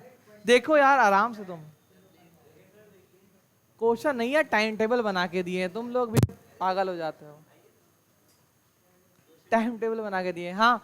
सबसे मैंने टेस्ट के लिए 10-10 रुपए मांगे थे, लाए हो? लाए हो तो अभी भूल नहीं गए, लाए हो तो अभी दे देना, इस डायरी में नाम लिख देंगे, ठीक है। बाकी तो बच्चे हट, एक टेस्ट देंगे, शांत रहो। देखो इधर, तो नर्मदा बचाओ आंदोलन जो चला था, नर्मदा सेव नर्मदा, है ना, एसएसटी पढ़ा रहे हैं ज्योग्राफी वाला। तो नर्मदा रिवर को बचाने के लिए मतलब बहुत से लोगों ने आंदोलन चलाया। और क्यों आंदोलन चलाया? क्योंकि बेटा नर्मदा रिवर का जो पानी है ना, ये एक्चुअल में नर्मदा रिवर जो है ये गुजरात का पूरा जो पोर्शन है उसको देखती है ना। और इसका जो पानी है बहुत काम आता है गुजरात में। आप सोचो जो कपड़ा, जो भी मिल है, कपड़े की मिल है, वो सब कहीं ना कहीं इसी पे डिपेंड करती है। और ट्राइबल लोग जो होते हैं, ट्राइबल का मतलब जो पहाड़ी एरिया में रहते बेचारे, उनके लिए पानी का रिसोर्स बस यही एक नर्मदा रिवर है। तो ऐसा कहा जाता है भैया कि नर्मदा रिवर को खत्म होने से बचाने के लिए आपको नर्मदा रिवर को बचाना पड़ेगा, है ना। तो बेसिकली ट्राइबल लोग जितने भी होते हैं उनको बचाने के लिए या उनकी संस्कृति को बचाने के लिए इस नर्मदा बचाओ आंदोलन को बहुत जोरों शोरों से चलाया गया था, है ना। तो ये एनजीओज ने इसको चलाया था और लोगों ने मतलब बहुत सारे इनिशिएट लिए ताकि आपको मतलब पानी से रिलेटेड कोई दिक्कत ना हो, कोई परेशानी ना हो, ठीक है। अच्छा बेटा, रेन वाटर हार्वेस्टिंग क्या कहते हैं इसे? सिंचाई, पानी, कौन से पानी से सिंचाई? बरसात के पानी से सिंचाई। कैसे कर सकते हो बरसात के पानी से सिंचाई? उसे वेस्ट होने से बचा करके, है ना। देखो बरसात का पानी जो होता है ये टोटल वेस्ट हो जाता है, हम लोगों के यहाँ तो हो ही जाता है। अच्छा आप लोगों ने सुना है क्या कि पहली बारिश में अगर नहा लेते हैं तो हाथ पैर के जो दाने होते हैं वो सही हो जाते हैं? हाँ, पहले बारिश में नहाने से दाने सही हो जाते हैं। ऐसा क्यों? क्योंकि वो एसिड रेन होता है ऐसा। आज पहली बार सुन रहे हो लेकिन सुनो, सही है, वो एसिड रेन होता है। एसिड रेन का मतलब वो जो बारिश होती है उसके अंदर सल्फर डाइऑक्साइड, कार्बन मोनोऑक्साइड, ये सारी गैसेस धूल के कण मिल करके उस पानी को बना देते हैं एसिडिक। और एसिडिक पानी पे नहाने पे आपके दाने जो है बॉडी के ठीक हो जाते हैं। अच्छा एक वर्ड है चर्म रोग, स्किन डिजीजेस, क्यों होते हैं? स्किन डिजीजेस क्यों होते हैं? गंदे पानी, क्या पता है? देखो, जो स्किन डिजीज का सबसे सबसे मेन कॉज है, दो है। एक तो आपके जो लाइफ स्टाइल में आजकल के जो पोल्यूशन है वो, अब वो पोल्यूशन कैसा भी हो सकता है, एयर पोल्यूशन, वाटर पोल्यूशन, है ना, या कोई भी पोल्यूशन हो सकता है जो आपकी बॉडी को टच करता है, नंबर एक। नंबर दो, कपड़े पहनने का तरीका। हाँ, कपड़े पहनने के तरीके, जैसे हम लोग का जो यहाँ का एटमॉस्फेयर है ये कैसा होता है, ये हल्का सा गर्म होता है ना, तो हम लोग के यहाँ जो ट्रेडिशनल कपड़ा है वो क्या होता है, धोती और कुर्ता, है ना। और वही धोती साउथ इंडिया में लुंगी होती है। लुंगी जानते हो, घर वाले मतलब फादर वदर अभी भी आप लोगों के लुंगी पहन के घूमते होंगे, है ना। और कहते हैं इस लुंगी में ना हवा अच्छे से पास होती रहती है, जो गरम गरम हवा है वो एग्जॉस्ट लग के बाहर निकल जाती है, और जो ठंडी हवा है वो अंदर पहुंच जाती है। वेंटिलेशन सिस्टम अच्छा रहता है लुंगी में ना, सूती लुंगी पहना तो और अच्छा वेंटिलेशन रहता है। तो उन लोगों को कोई इसकी डिजीजेस नहीं होती है, मेनली जो एकदम से ट्रेडिशनल कपड़े पहनते हैं, जैसे फीमेल्स के लिए साड़ी ब्लाउज जो होता है, उनसे भी फीमेल्स को कोई प्रॉब्लम नहीं होती है ना, उन्हें स्किन डिजीजेस नहीं होते हैं। बट एक्चुअल में वेस्टर्न कल्चर जैसे हम लोगों ने अपनाया, अच्छा वेस्टर्न में क्या है, वहाँ पर ठंडक पड़ती है, वहाँ पे क्या पड़ती है, ठंडक पड़ती है, तो उन लोगों की मजबूरी है टाइट कपड़े पहनना। इनर जो आप लोग पहनते हो ठंडक में, वो गर्म क्यों करता है, वो गर्म नहीं करता है, वो एक्चुअल में बॉडी से एकदम चिपका रहता है, तो बॉडी को हीटनेस को वहीं पर लॉक कर देता है। तो जो आप टाइट कपड़े पहनते हो ना, इसकी वजह से क्या होता है, बॉडी की हीट वहीं लॉक हो जाती है और आपको गर्मी लगती है। तो वेस्टर्न कल्चर में टाइट कपड़े पहनने का एक कल्चर है, कोट पहनना, भाई ठंडक है तो कोट तो पहनना ही पहनना। हम लोग गर्मियों में कोट ला दे रहे थे, है ना। कई लोगों के शादी विवाह में जाओ, देखो वो कोट पहने, पसीना पोंछ रहे लेके रुमाल, लेकिन कोट पहने हैं तो पहने हैं। अच्छा, एक वर्ड होता है बेटा टाई, सब लोग स्कूल में टाई लगा के जाते हैं ना, टाई का मतलब क्या होता है? टाई, टाई का मतलब किसी चीज को टाई करना। टाई क्या पता है, टाई अगर आप लोग नेट पे सर्च करोगे ना, जब गूगल पे सर्च करोगे तो उसका हिंदी लिख करके आएगा नाक पोंछने का कपड़ा। टाई का मतलब देखो, टाई का प्रयोग ना छोटे बच्चे अच्छे से करते हैं, नाक पोछे छोड़ दिए गिर गया नाक, है ना। और छोटे बच्चों के टाई के पीछे साइड में पूरा वाइट वाइट बना रहता है, क्यों? क्योंकि वो भर भर के नाक उसी में, सारे नाक उसी में एक साथ निकाल देते हैं, है ना। तो वो टाई का यूज करते हैं। एक्चुअली पता है वेस्टर्न कल्चर में क्या होता था, ठंडक बहुत पड़ती है, ठंडक में लोगों को सर्दी हो जाती है, तो बार बार रुमाल निकालो, नाक पोछो, फिर अंदर रखो, इतना टाइम किसके पास है। तो मैकेनिक्स के लिए टाई बनाया गया था सबसे पहले, जो कार मैकेनिक है, अब वो मान लो पाना लेके चालू है, अब नाक ऐसे मतलब गिर रही है उसी पे, तो कैसे काम चलेगा, तो कौन रुमाल निकाले पोछे रखे, इसलिए उनके लिए टाई बना दी गई, उठाओ नाक पोछो छोड़ दो गिर गया। मैकेनिक के लिए सबसे पहले टाई बनाई गई थी, और टाई फिर हम लोगों के स्कूलों में चला दी गई कि टाई पहन करके स्कूल जाओ, है ना। और छोटे बच्चे उस टाई का यूज करते हैं पेन छिपाने के लिए, रेजर छिपाने के लिए, शार्पनर छिपाने के लिए, और नाक पोंछने के लिए, ठीक। तो ये टाई का कल्चर जो है बहुत पुराना है, और पुराना क्या है, इसका ये काम है, ठीक। इसलिए टाई मतलब वेस्टर्न कल्चर होता है। और हम लोग के गर्मी में ना ऐसे बांध देता है, आप सोचो अगर गर्मी यहाँ से बंध गई, ठंडक में आप यहाँ से बांध लो तो ठीक है, गर्मी में ऐसे बांध लो फिर हालत खराब हो जाएगी, अंदर अंदर ना एकदम प्रेशर कुकर बन जाओगे। हाँ, पजामा पहनते हैं लोग।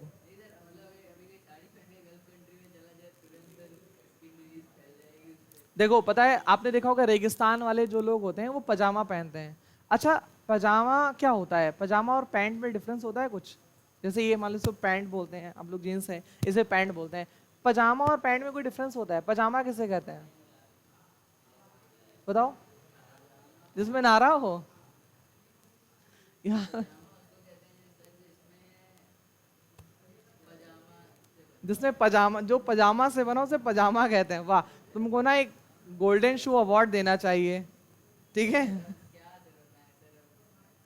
देखो आ हल्का और लाइट, मतलब उसमें लाइट जलती है, लुमिनस होता है। सही कह रहे हो। देखो पहली चीज तो पजामा, नहीं सही नहीं कह रहे, पूरा नहीं सही कह रहे, आधा सही कह रहे हैं, लाइट वेटेड हो, है ना। दूसरी चीज, ऊपर से नीचे तक उसका शेप सेम हो, कहीं पतला मोटा ना हो। अगर ऊपर इतना मोटा है उतना मोटा नीचे तक पूरा रहता, उसे एक्चुअल में पजामा बोलते हैं। कभी आपने रियल पजामा देखा हो जो एंशिएंट टाइम के लोग पहनते थे, वो ऊपर से नीचे तक पूरा एक ही शेप में रहता है, वो कहीं पतला नहीं रहता, एकदम पाइप के जैसे रहता है ना। और उसे इसलिए बनाया जाता है, आप लोग जीन्स पहन के अगर कहीं चलते हो बेटा, जब शाम को जब आप जीन्स निकालते हो तो अगर कहीं फोल्ड रहता है, उस फोल्ड को खोलते हो तो उसमें धूल भरी होती है नहीं भरी होती है। अगर मान लो जीन्स ऐसे फोल्ड है, पहन के चल रहे हो, घर पे जाकर उस फोल्ड को ऐसे खोलते हो तो उसमें धूल निकलता नहीं निकलता थोड़ा बहुत। पजामा चूंकि ऊपर से नीचे तक सेम रहता है ना, पजामा ऊपर से नीचे तक सेम रहता है, इसलिए जब रेगिस्तान में उसको लोग पहन के चलते थे तो उनके पैरों में धूल नहीं भरती थी, इसलिए पजामा का यूज वहां करते थे, है ना। तो उस पजामा को धीरे धीरे ट्रेंड से खत्म कर दिया गया। अब जीन्स पैंट ये जो आप लोग पहन रहे हो, ये सबसे पहले अमेरिका में मजदूरों के लिए बनाया जाता था, क्योंकि ये टिकाऊ होता है ना। इसको कितना भी पहन के रगड़ डालो लेकिन फटने का नाम नहीं लेता है, ठीक। तो ये बनाया जाता है, क्या वो कॉल आ रही है क्या, ठीक। ये बनाया जाता है मजदूरों के लिए, और हम लोग एक तरह के मजदूर ही तो हैं, सुबह शाम तक मजदूरी करते हैं, है ना। और कुछ लोग तो ऐसा कपड़ा पहन लेते हैं कि अगर वो सामने आपके बैठ जाए उधर मुंह करके तो शर्म आ जाए देख करके। इतनी नीचे पैंट पहनते हैं कुछ लड़के तो कि बैठने से पहले उसको उन्हें चढ़ाना पड़ता 2-3 बार, क्या जाओ ऊपर आ जाओ। चढ़ता भी नहीं लेकिन तब भी खींच खींच के चढ़ाते हैं, ठीक है। तो देखो, अब देखो एक चीज है फ्लड। अच्छा एक बात बताओ भैया, फ्लड किसे कहते हैं, बाढ़ किसे कहते हैं, बाढ़ किसे कहते हैं, what is flood, what is flood, वही तो पूछ रहे हैं, बाढ़ किसे कहते हैं।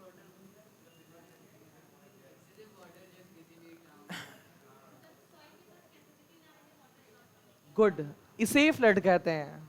पानी तो शहर में पहुंचता ही कदों जब सॉइल की कैपेसिटी फुल हो जाए पानी अब्जॉर्ब करने की। अब ज्यादा पानी अब्जॉर्ब नहीं कर सकता, आप ये कह सकते हो या रिवर से पानी, अब रिवर के अंदर पानी कंज्यूम करने की कैपेसिटी ना बची हो और वो पानी रिवर से बाहर आने लग रहा हो अननेसेसरीली, अगर पानी बाहर आ रहा है उसे हम लोग क्या कहते हैं, फ्लड कहते हैं, ठीक। आप ये कह सकते हो कि सॉइल, मैंने पूछा फ्लड किससे कहते हैं, तो इसका सही मीनिंग ये होता है सॉइल की मॉइस्चराइजन कैपेसिटी जो है वो खत्म हो जाती है, वो मॉइस्चर और मतलब कैपेबल नहीं कि एक्सेप्ट करे, तो पानी एक्सेसिव हो जाता है। हाँ अभी आएगा अगस्त में, हाँ अभी आएगा अगस्त में। फर्टिलिटी नहीं, कैपेसिटी बेटा, अगर कैपेसिटी ज्यादा होती एब्जॉर्ब कर लेता, बाढ़ आने ही ना देता। हाँ भैया कर लेगा, वो सिस्टम बनाया जाता तो कर लेता है, ठीक है। तो चलो सौजन्य का सिस्टम अलग चलता है उसका, है ना। वो आर्यन का फोन नहीं किया था क्या आज, जय भगवान जी की। चलो तो फ्लड देखो, अच्छा एक चीज है पता है, फ्लड से नुकसान होता है फायदा होता है फायदा भी होता है, बताओ। ये सोचा मैंने, पूछा है तो फायदा भी जरूर होता होगा, इसलिए दोनों बोल दे ना। समझ गए बेटा तुम्हारी बात है, बताओ फायदा होता है नुकसान होता है। हाँ बिल्कुल दो रीजन, हाँ वो नुकसान छोड़ो, फायदा क्या होता है। अच्छा ये फायदा, बच्चों को कुछ दिन छुट्टी मिल जाती है, वाह। तो है ना, वाटर लेवल इंक्रीज हो जाता है, ठीक है। और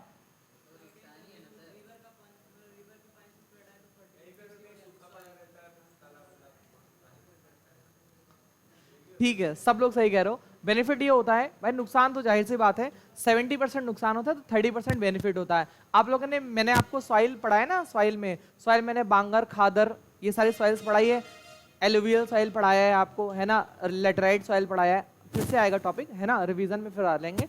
मैंने उसमें पढ़ाया है, एक मिट्टी होती है जब साल में बाढ़ आती है तो मिट्टी नई हो जाती है, उस नई मिट्टी की वजह से उस मिट्टी की फर्टिलिटी बहुत ज्यादा हो जाती है ना, उस मिट्टी की क्या फर्टिलिटी बहुत ज्यादा हो जाती है, इसीलिए बाढ़ आना एक बेनिफिट भी होता है। वाटर लेवल पहली चीज तो इंक्रीज हो जाता है ना, और दूसरी चीज जो मिट्टी की फर्टिलिटी होती है वो भी थोड़ी बहुत इंक्रीज हो जाती है, अच्छी खासी इंक्रीज होती है। जैसे आपने सुना होगा पूरे इंडिया में सबसे बेहतर मिट्टी की जो फर्टिलिटी है वो सुंदरबन डेल्टा वाले एरियाज में है ना, पश्चिम बंगाल सुंदरबन का डेल्टा जहां पर है।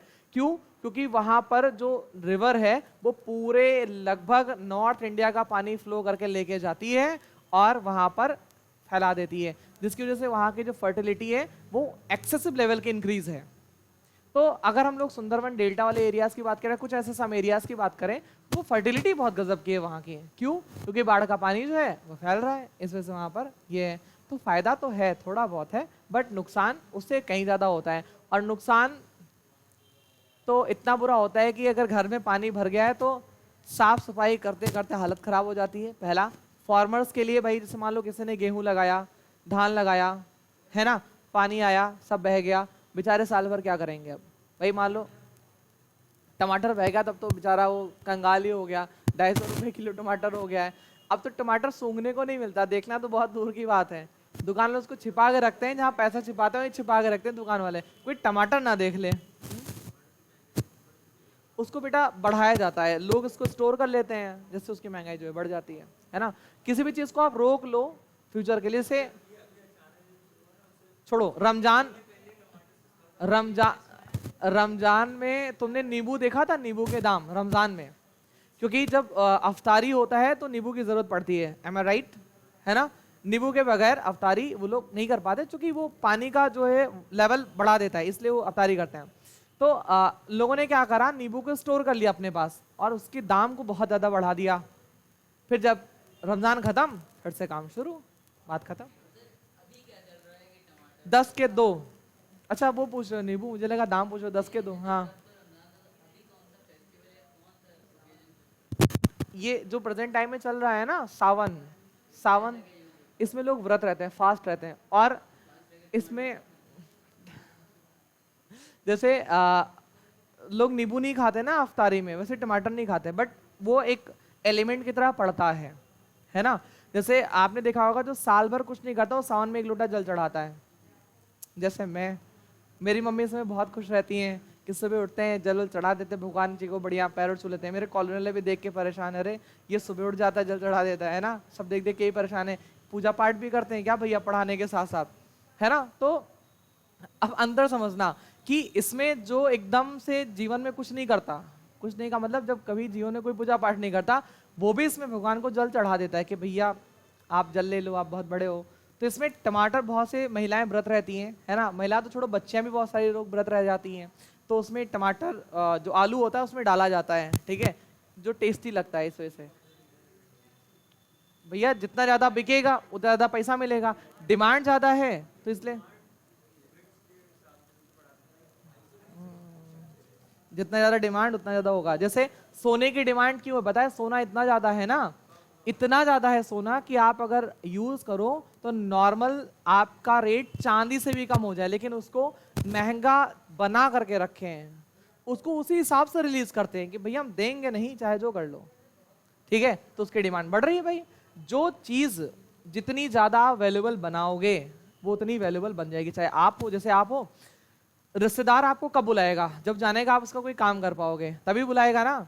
शादी विवाह में लड़कियों को बुलाएगा, बेटा एक हफ्ते पहले आ जाना, बड़े बड़े बर्तन है, आपको उसमें बिठा बिठा के मंजवाया जाएगा।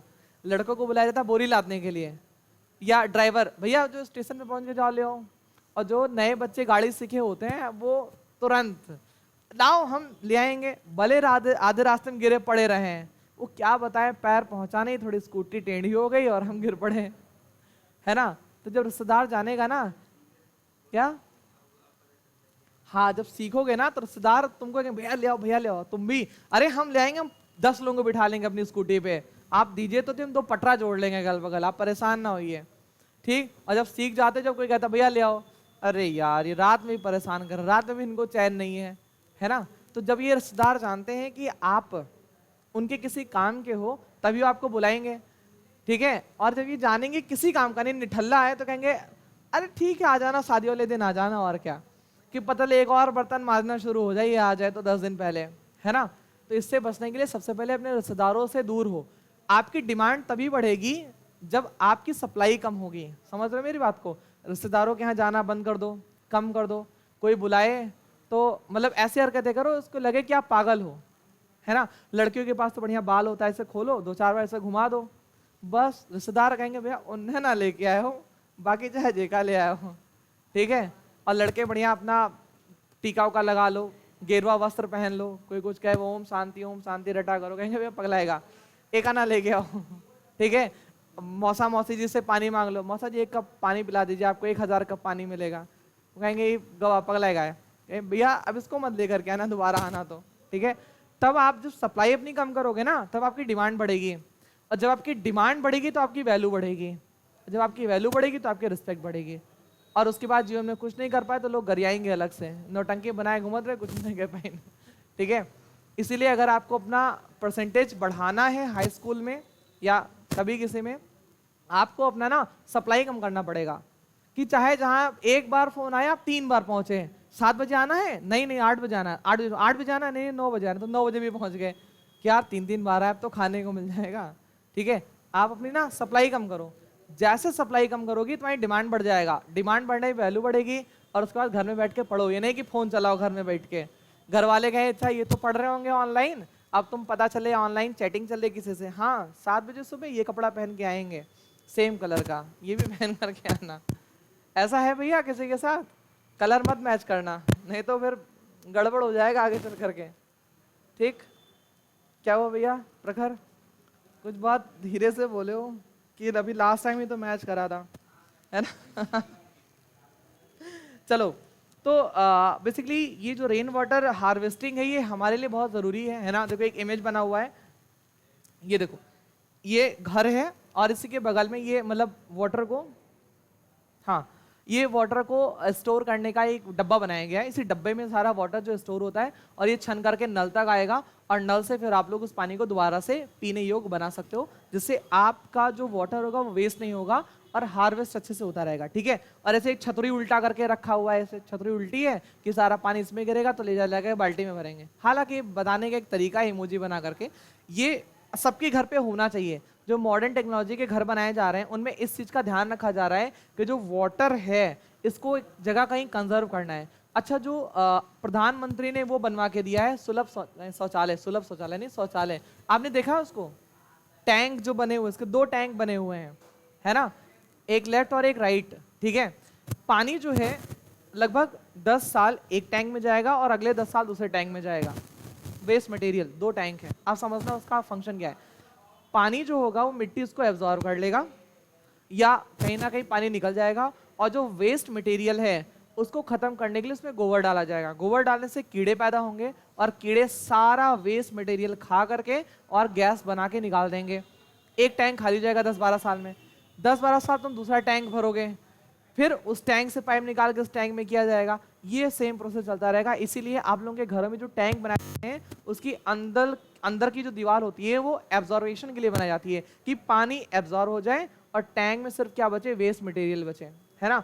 अब चूंकि शहर में टैंक है वो दीवार वाल बनवा देते हैं तो उसके अंदर कीड़े नहीं पनप पाते हैं बेचारे, क्योंकि एसिड उसिड साफ करते हैं तो बेचारे कीड़े मर जाते हैं। तो क्या करना पड़ता है, वो टैंक वाली वो आती है ना ट्रॉली, उससे साफ कराते हैं टैंक। एक्चुअल में अगर उसमें कीड़े पनप जाएं, ढक्कन उक्कन कहीं बना उसमें कीड़े वीड़े डाल दो 2-4-5, तो ट्रॉली से साफ कराने की जरूरत नहीं पड़ेगी, लेकिन हाँ उसे कुछ दिन बंद रहना पड़ेगा। ठीक है, तो इसीलिए मतलब बहुत सारी चीजें होती हैं जो हम लोग नहीं जानते हैं। एंशिएंट टाइम के लोग जानते थे, वो करते थे, तभी तो देखो पुराने लोग कितने मजबूत हुआ करते थे। आजकल अगर कोई 60 साल से ऊपर चला जाता है तो घुटनों में दर्द शुरू हो जाता है। 60 तो छोड़ो, आप लोग में से कह लोगे पैरों में दर्द होगा कि सर बहुत पैर दर्द कर रहा है, अब जाने दीजिए मेरा पैर दर्द कर रहा है ना। तो ये सब क्या है, आजकल जो मतलब व्यवस्था नहीं है हमारे पास, इसलिए सारी प्रॉब्लम है। ठीक, तो इसमें क्या ही बना, हाँ बस हो गया, ये चैप्टर खत्म, मजा आ गया चैप्टर खत्म करके। फिर एग्रीकल्चर है 4th चैप्टर।